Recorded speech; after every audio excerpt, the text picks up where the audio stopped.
Bonjour et bienvenue aux entrevues de l'Alliance québécoise des éditeurs indépendants. Nous vous présentons des auteurs et des livres sous le sceau de la bibliodiversité. Avec moi aujourd'hui, j'ai le plaisir d'accueillir le Dr Marc Dauphin et sa conjointe et complice d'écriture, Christine Gauthier. Bonjour. Ces deux personnes viennent de nous présenter le tome 1 d'une collection qui s'intitule « Plus jamais la guerre ».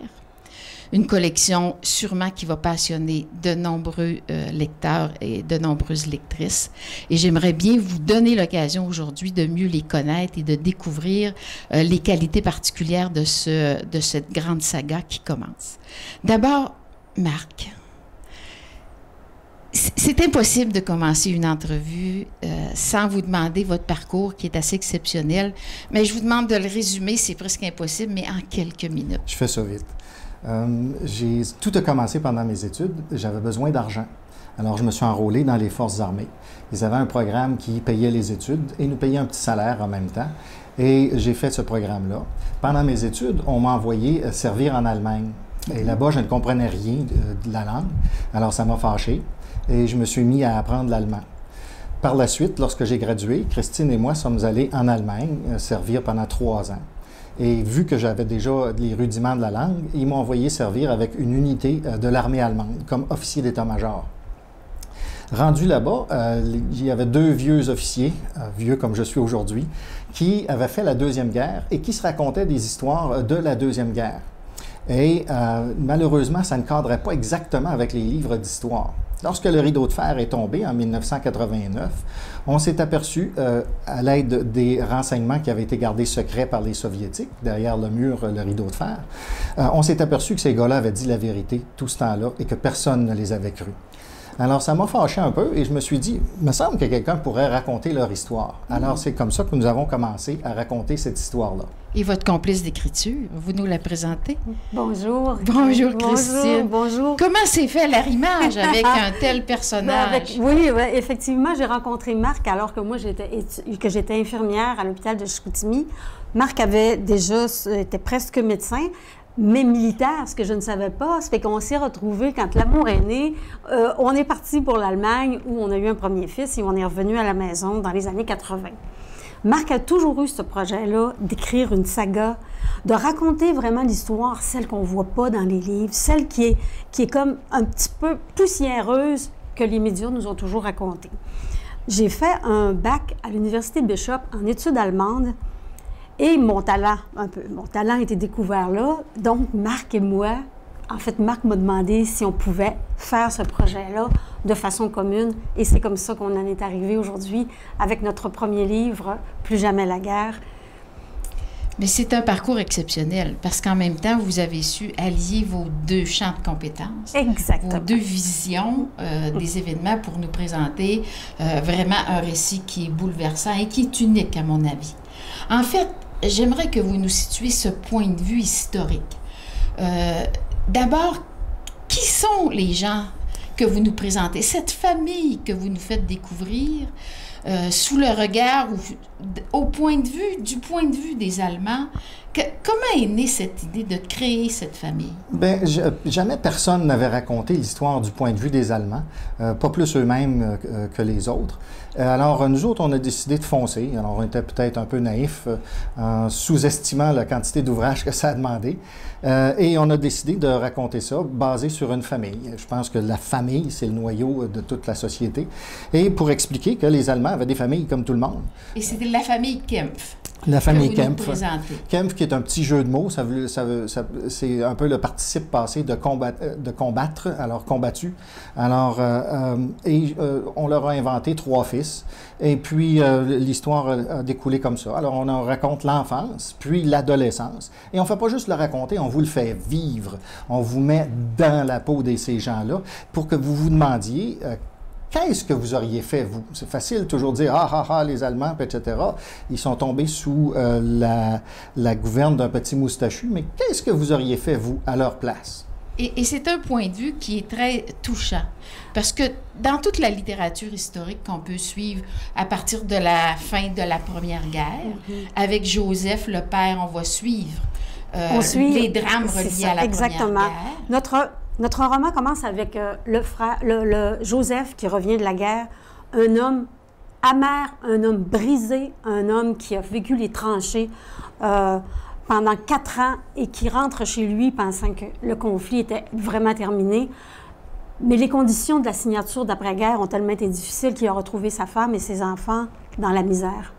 Et la misère d'un enfant allemand est-elle moindre qu'un enfant allemand, pas allemand, pardon, européen ou français ou américain? C'est ça qu'on veut montrer là-dedans, que la souffrance n'a pas vraiment de nationalité. La souffrance n'a pas... La souffrance, c'est la souffrance. Puis les soldats qui ont vécu la souffrance, bien, qu'ils aient un uniforme rouge, blanc ou vert, bien, c'est la souffrance. Et moi, j'ai beaucoup apprécié, je dirais, le côté des émotions qui sont transmises. Le rôle en particulier de Gabrielle, qui est une mère exceptionnelle. C'est comme le ciment de toute cette famille-là, qui a beaucoup de résilience, qui protège ses enfants en même temps qu'elle veut leur donner beaucoup de choses. Elle est coincée avec un mari, avec un mot qu'on ne connaissait pas à l'époque, mais le stress post-traumatique dont Joseph est atteint, bien entendu, les cauchemars, il fonctionne moins bien en société. Et cet immense désir d'accéder à la paix. Exactement. De bon. Parlez-nous des 3 fils qu'ils vont avoir. Les 3 fils, mais l'aîné, Heinrich, qui est né quelques années avant la Première Guerre, qui est studieux, comme plusieurs fils aînés, responsable, etc. Et lui, c'est lui qui tient les frères ensemble. Le deuxième, Émile, qui est plus malcommode, qui est né avec le début de la Première Guerre, qui est plus malcommode, aventurier, un peu comme j'étais adolescent. Et le troisième fils, Paul, qui après les succès du premier, puis le comportement un peu malcommode du deuxième, qui est plus sérieux, puis un petit peu plus réservé. Et les 3 vont se retrouver sous les armes pour la Deuxième Guerre. On va assister là à la montée du nazisme. On assiste vraiment à la naissance du phénomène social et politique, économique aussi, qui a été cette période de l'histoire. Et on va entrer dans la période vraiment de la guerre, la Seconde Grande Guerre, pour la vivre avec les 3 fils.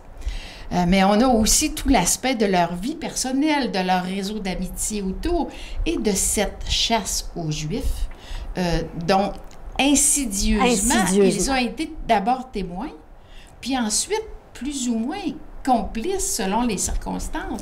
Comment avez-vous travaillé pour aller nous chercher autant d'émotions autour de ce phénomène de radicalisation qui s'est fait? Mais c'est la preuve que tout se fait tellement tranquillement et tellement insidieux, et le message qui était passé au début était plutôt c'est relocalisation, déplacement. Les gens ne voyaient pas grand-chose de méchant à cette époque-là, jusqu'au temps que les racines deviennent plus profondes. Est-ce que, Marc, tu es d'accord avec moi? Oui, absolument. Ça s'est fait, comme tu dis, très insidieusement. Et à chaque événement, ils sont toujours confrontés entre est-ce que je vais intervenir pour le défendre, quitte à briser ma propre vie, parce que c'était un gouvernement qui ne pardonnait pas beaucoup le genre d'intervention négative. Incroyable. Alors, c'est un dilemme incroyable auquel ils sont confrontés quotidiennement. On pense à la nuit de cristal, on pense à des opprobes qui ont été faites contre les Juifs quotidiennement, et comment ils vont réagir. Et on s'approche, et on vit, et on entre dans ce qu'étaient les camps de concentration. Effectivement. Très touchant comme expérience d'aller vivre avec eux. Comment ça se passe. Et même encore dans les camps de concentration, les gens se parlent, c'est sûr qu'ils ne mangent pas beaucoup, mais les gens ont quand même une petite vie qui est organisée dans des relations. Des relations, dans tout ce qu'ils ont perdu. Il reste encore des humains, un à côté de l'autre. Et c'est là que même dans la peine, la misère, des amitiés se développent. Puis ça, on a voulu montrer ce côté-là aussi. Mais c'est très touchant, puis en même temps, je pense que c'est très fidèle à ce qu'a dû être la réalité. Historiquement, nous sommes, comme on dit, sur la coche. Vous avez vraiment fait une recherche. Le grand H, là, oui. On a des milliers de livres de référence. Dans le premier tome qui s'intitule « L'anneau », on va donc suivre la famille Kempf dans cette première période et on va entrer dans ce qui est le début de la Seconde Grande Guerre. Ensuite, dans le tome 2, vous nous amenez aussi, je dirais, dans un prolongement très intéressant sur le plan historique, vous nous amenez dans le rendez-vous, à ces relations éphémères parce qu'en temps de guerre, très difficile de tomber en amour.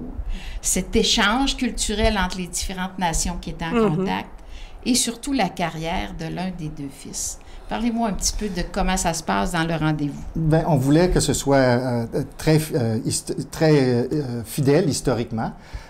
Et nous avons raconté l'histoire de Paul, le troisième fils, qui est sous-marinier. Et aussi, je voulais mettre l'accent sur les bombardements qu'ont subis les civils allemands.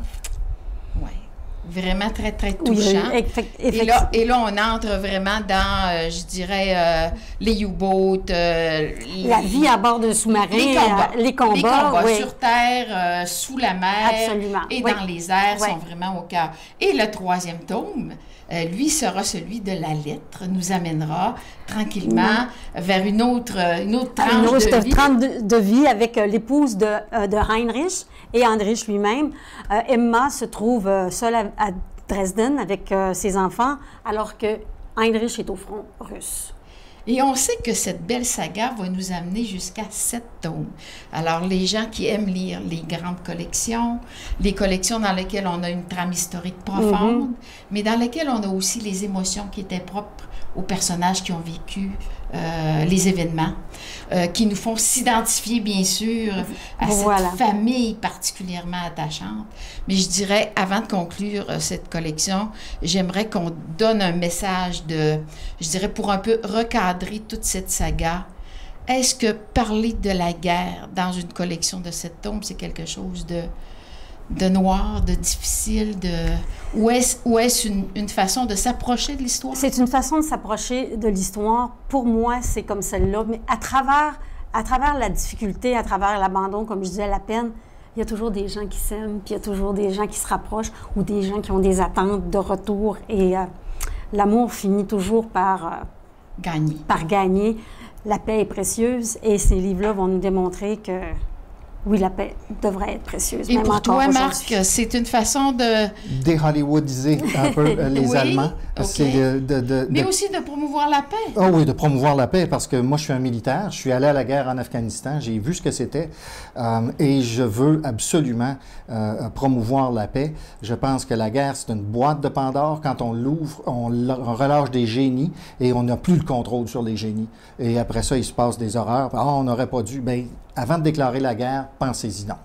Alors, dans Plus jamais la guerre, cette collection magnifique que je vous invite à découvrir, vous allez la trouver aux éditions Veritas Québec sur les sites Internet, en format numérique ou en format imprimé. Et je vous invite à suivre de près l'évolution de cette saga en allant fréquemment consulter les sites de Marc Dauphin et de Christine Gauthier. Alors, je vous souhaite une très bonne découverte, bonne lecture et à la prochaine.